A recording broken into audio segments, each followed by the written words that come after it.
আসসালামু আলাইকুম রহমতুল্লাহি ওবরকাতুহু। সম্মানিত দর্শক, অতি সম্প্রতি থাইল্যান্ডের রাজধানী ব্যাংককে যে বৈঠক হয়ে গেলেন মিস্টার নরেন্দ্র মোদী এবং ডক্টর মোহাম্মদ ইউনূসের মধ্যে, বলা হচ্ছে এটি সাইডলাইন বৈঠক, কিন্তু সাইডলাইন বৈঠকের চাইতেও এখানে যে বিষয়গুলো নিয়ে আলোচনা হয়েছে এটি এই সময়ের মধ্যে, সাম্প্রতিক সময়ের মধ্যে যে কতগুলো রাজনৈতিক বৈঠক হয়েছে সারা দুনিয়াতে, তার মধ্যে সবচেয়ে উল্লেখযোগ্য একটি বৈঠক। আমরা জানি ক্ষমতা লাভের পর মিস্টার জেলেনস্কি এবং ডোনাল্ড ট্রাম্প তারা বৈঠক করেছিলেন এবং সেই বৈঠকে খুবই উত্তপ্ত এবং অপ্রীতিকর ঘটনা ঘটেছে। এবং সেই বৈঠকে এমন ঘটনা ঘটেছে যার ফলে হোয়াইট হাউস থেকে রীতিমতো জেলেনস্কিকে বের করে দেওয়া হয়েছে বা তাকে চলে যেতে বলা হয়েছে। এটি আমেরিকার ইতিহাসে কখনো ঘটেনি। আবার আমন্ত্রিত অতিথি হয়ে যেভাবে ডোনাল্ড ট্রাম্পের চোখে চোখ রেখে জেলেনস্কি যে অপ্রিয় কথাগুলো বলেছেন নির্লিপ্তভাবে, এরকম ঘটনা কূটনৈতিক অঙ্গনে দেখা যায়নি। তো মিস্টার জেলেনস্কির সঙ্গে ডোনাল্ড ট্রাম্পের যে সম্পর্ক, বা আমেরিকার সঙ্গে যাকে বলা হয় ইউক্রেনের যে সম্পর্ক এই মুহূর্তে এখনও যেটা রয়েছে, তার প্রেক্ষিতে এটা হতে পারে না। রাজনৈতিক অঙ্গনে, কূটনৈতিক অঙ্গনে যদি বিপর্যস্তকর যদি কোনো বৈঠক এই গত শতাব্দীতে হয়ে থাকে, সেরকম একটি বৈঠক হলো এই বৈঠক।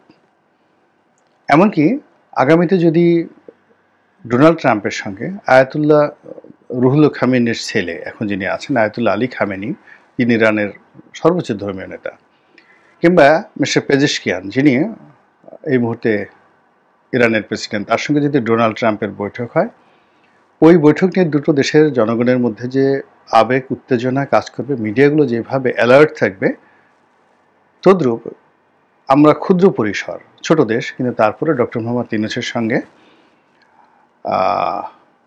মিস্টার নরেন্দ্র মোদীর যে বৈঠক, সেই বৈঠক নিয়ে আমরাও এইভাবে উদ্গ্রীব ছিলাম। কেউ সমালোচনা করার জন্য, কেউ আলোচনা করার জন্য, কেউ আশাবাদ ব্যক্ত করার জন্য, কিংবা কেউ হতাশাগ্রস্ত হওয়ার জন্য।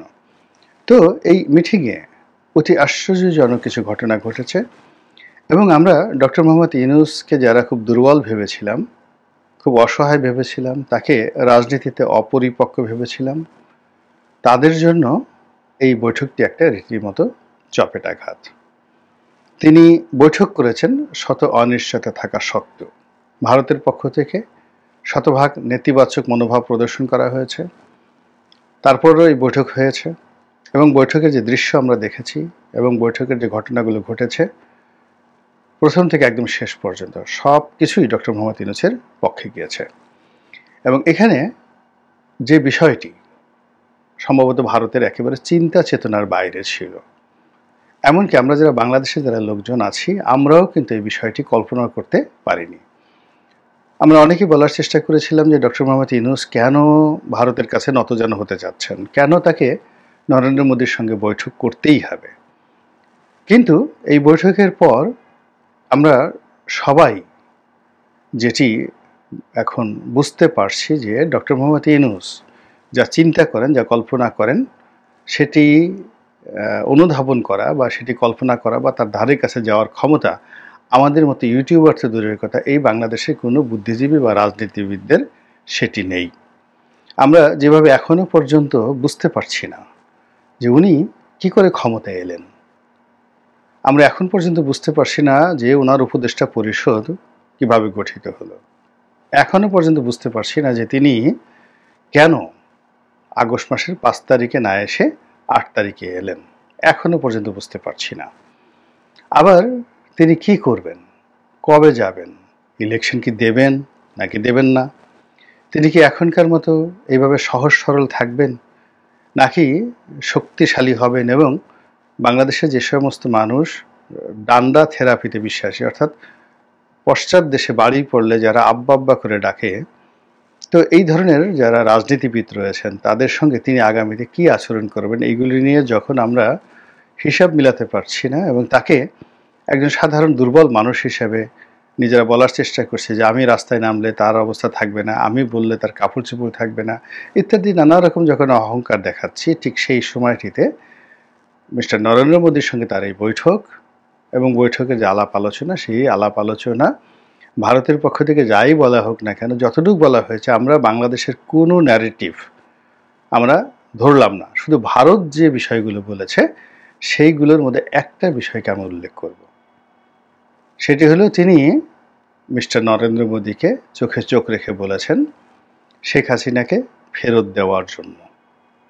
এটা হলো ভারতের ন্যারেটিভ, এটা স্বীকার করা হয়েছে, এই বিষয়ে আলোচনা করা হয়েছে। আর বাংলাদেশের পক্ষ থেকে যেটি বলা হয়েছে বা বলা হয়নি বা আমরা আন্দাজ করি, তিনি স্পষ্টতই তার বিরক্তি, শেখ হাসিনা যে ভারতে রয়েছেন, নরেন্দ্র মোদীর আশ্রয় দিয়েছেন, এটিতে তিনি তার বিরক্তি ফুটিয়ে তুলেছেন।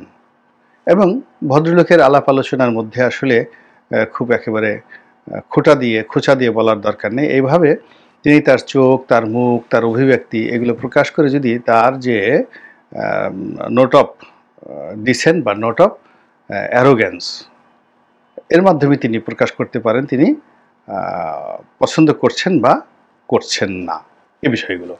তো নিঃসন্দেহে নরেন্দ্র মোদীর সামনে বসে শেখ হাসিনার প্রসঙ্গ তোলা একটা দুঃসাহসিক বিষয়, যেটি তিনি দেখিয়েছেন। দ্বিতীয়ত, এই বিষয়টি আলাপ আলোচনা করার ফলে কেবল বাংলাদেশ নয়, বিশ্ব মিডিয়াতে রীতিমতো তোলপাড় শুরু হয়েছে। এবং শেখ হাসিনার যে বিষয়টি, সেই বিষয়টি নিয়ে এখন ভারতকে বিশ্ব মিডিয়ার কাছে জবাবদিহি করতে হবে যে তিনি কিভাবে আছেন, কোন অধিকারে আছেন, কেন আছেন, এই বিষয়গুলো ভারতকে এখন বলতে হবে। দ্বিতীয়ত, ডক্টর মোহাম্মদ ইউনূস তাকে ফেরত চেয়েছেন।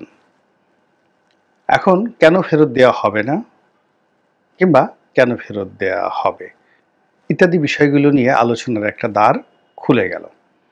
এবং এটা বাংলাদেশে নয়, এটা আন্তর্জাতিক, গ্লোবালি এটা খুলে গেল। এবং গ্লোবাল মিডিয়াকে ম্যানেজ করার জন্য ডক্টর মোহাম্মদ ইউনূসের যে যোগ্যতা রয়েছে, ফলে এখানে অনেক কিছু হবে।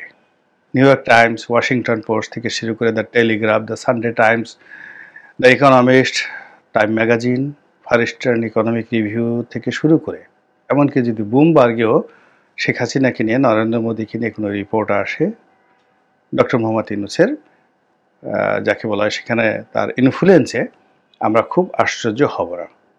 কিংবা বিশ্বের সমস্ত নোবেল লরিয়েট বা মানবতাবাদী যে সংগঠনগুলো আছে, তারা যদি সেই ওয়াশিংটন পোস্টে বিজ্ঞাপন ছাপায় যে শেখ হাসিনার বিচার হওয়া উচিত মানবতা বিরোধী অপরাধের জন্য বাংলাদেশে, অথবা আন্তর্জাতিক যে অপরাধ ট্রাইব্যুনাল রয়েছে, বাংলাদেশেরটা নয়, যেটিকে ইন্টারন্যাশনালি হেগে যেটা রয়েছে, আন্তর্জাতিক অপরাধ আদালত, তো সেখানে শেখ হাসিনার বিচার হওয়া উচিত, এইরকম যদি একটা বিজ্ঞাপন ছাপা হয়, কোনো রিপোর্ট ছাপা হয়, আল জাজিরা যদি একটা রিপোর্ট করে শেখ হাসিনার বিরুদ্ধে, নরেন্দ্র মোদীর বিরুদ্ধে, সবাই আশ্চর্য হলেও আমি অন্তত আশ্চর্য হব না।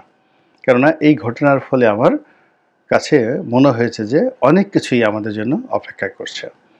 তো যাই হোক, নরেন্দ্র মোদীকে ডক্টর মোহাম্মদ ইউনূস বলবেন যে শেখ হাসিনাকে আমরা ফেরত চেয়েছি, ভার্বাল নোট পাঠিয়েছি, তাকে কেন দেওয়া হচ্ছে না, এক, বা তাকে বাংলাদেশে পাঠানোর জন্য তিনি অনুরোধ করেছেন।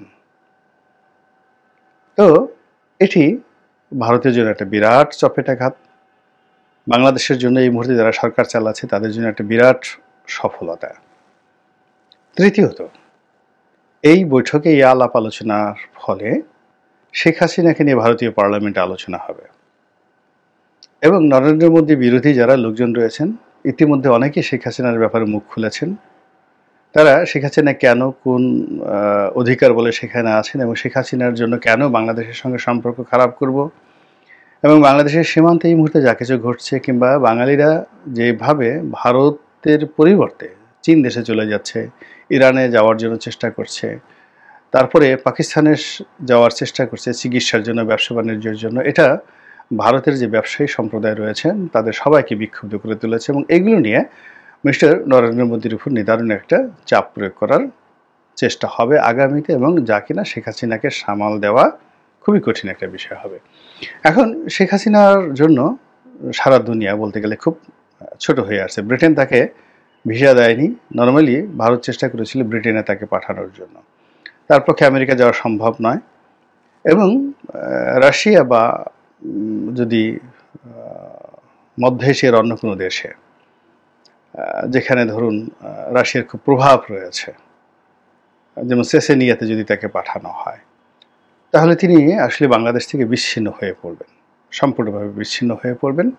আবার তাকে যদি বাংলাদেশে ফেরত পাঠানো হয় যে কোনো চাপের কারণে, যদি ডক্টর মোহাম্মদ ইউনূস এই সময়টিতে হঠাৎ করে নরেন্দ্র মোদীর সামনে গিয়ে এই কথা বলতে পারেন, এটি বলার আগে আমাদের যে বিশ্বাস এবং আস্থা যে পর্যায়ে ছিল যে এটা উনি বলতেই পারবেন না, এটাকে যদি আপনি 100 নম্বর দেন তাহলে, বা আশ্চর্যজনক 100টি চিহ্ন দেন, তাহলে আগামীতে ডক্টর মোহাম্মদ ইউনূসের কূটচালে ভারত বাধ্য হয়ে শেখ হাসিনাকে ফেরত দেওয়া, এটি এই এখন যে ঘটনাটি ঘটেছে তার অর্ধেক আশ্চর্যজনক, অর্থাৎ আগামীতে ঘটতে পারে। তাহলে ভারত যদি শেখ হাসিনাকে বাংলাদেশের নিকট প্রত্যার্পণ করে, আপনি ধরে নিতে পারেন যে ডক্টর মোহাম্মদ ইউনূস আগামী যতদিন জীবিত থাকবে, আগামী 10-15 বছর, 20 বছর তিনি নির্বিঘ্নে ক্ষমতায় থাকতে পারবেন। আর বিএনপি এবং অন্যান্য দল যারা নির্বাচনের জন্য বড় বড় কথাবার্তা বলছেন, তারা নির্বাচনের তো দূরের কথা, নির্বাচনের ন বা ইলেকশনের এটি উচ্চারণ করার সুযোগ পাবেন না। শেখ হাসিনা আসার সঙ্গে সঙ্গে তাকে যদি আনতে পারেন ডক্টর মোহাম্মদ ইউনূস, তার বিচার প্রক্রিয়া নিয়ে টোটাল রাজনৈতিক অঙ্গনে এমন একটা পরিবেশ পরিস্থিতি তৈরি হয়ে যাবে, সেই পরিবেশ এবং পরিস্থিতি সামাল দেওয়ার জন্য সরকারের সমস্ত মেশিনারিজগুলো সর্বশক্তি নিয়োগ করবে, এবং সেই শক্তি দ্বারা বিএনপিও ক্ষতিগ্রস্ত হবে। ফলে বিএনপি আপন প্রাণ বাঁচার তত্ত্বে তারা এতটাই ব্যস্ত থাকবে যে ইলেকশন নিয়ে চিন্তাভাবনা করার সময় আসবে না। তো এরকম একটা পরিস্থিতিতে শেখ হাসিনা কি বিপদে পড়বেন? আওয়ামী লীগদের মধ্যে কি কান্নার রোল পড়বে? আওয়ামী লীগ এই পরিস্থিতি কিভাবে সামাল দেবে, এটা কিন্তু দেখার বিষয়। যে জিনিসটি অফিসিয়ালি বলা হয়েছে কি হয়নি আমরা বলতে পারি না, তবে ডক্টর মোহাম্মদ ইউনূস বাংলাদেশ থেকে একাধিকবার ইতিপূর্বে বলেছেন যে শেখ হাসিনা ভারতে বসে যে সকল কথা বলেছেন তা যদি ক্রমাগতভাবে বলতে থাকেন, তাহলে বাংলাদেশ এবং ভারতের সঙ্গে যে বন্ধুত্ব, এটি হবে না। এটি খুবই অবন্ধু সুলভ আচরণ হবে ভারতের শেখ হাসিনাকে কথা বলতে এভাবে সুযোগ দেওয়া। এর কারণ হলো তিনি সেখানে বসে যা কিছু করছেন, এটিকে শুধু তৎপরতা বলতে ভুল হবে। ডক্টর মোহাম্মদ ইউনূসের জন্য বা তার সরকারের জন্য এটি একটি হুমকি এবং অপতৎপরতা। তিনি উস্কে দিচ্ছেন, আইনশৃঙ্খলাকে অবরত করার জন্য উস্কে দিচ্ছেন, রাজনৈতিক পরিস্থিতিকে উত্তাল করার জন্য উস্কে দিচ্ছেন, হানাহানি, মারামারি, কাটাকাটি করার জন্য তিনি উস্কে দিচ্ছেন, এবং তার যারা লোকজন রয়েছেন তারা ইতিমধ্যে নানা রকম তৎপরতা চালাচ্ছেন, এবং এই বিষয়গুলোতে ডক্টর মোহাম্মদ ইউনূস বেশ বিরক্ত। এবং এই কথাই তিনি নরেন্দ্র মোদীকে এই বৈঠকের সময় বলেছেন যে তাকে থামান, বাংলাদেশে বলেছেন এবং ওখানে বলেছেন। তো এই পুরো বিষয়গুলো শেখ হাসিনার জন্য একটা রীতিমতো বিষ ফোড়া হয়ে দেখা দিবে আগামীর দিনগুলোতে, এবং সেটা তিনি এবং তার দল কিভাবে সামাল দিবেন, এবং ইউনূস সাহেব যদি ছক্কা মেরে থাকেন সেখানে কি করে পক্কা মারতে পারেন, সেটাই এখন দেখার বিষয়। আল্লাহ আমাদের সবাইকে হেদায়েত দান করুন এবং হেফাজত করুন। আসসালামু আলাইকুম ওয়া রাহমাতুল্লাহি ওয়া বারাকাতুহু।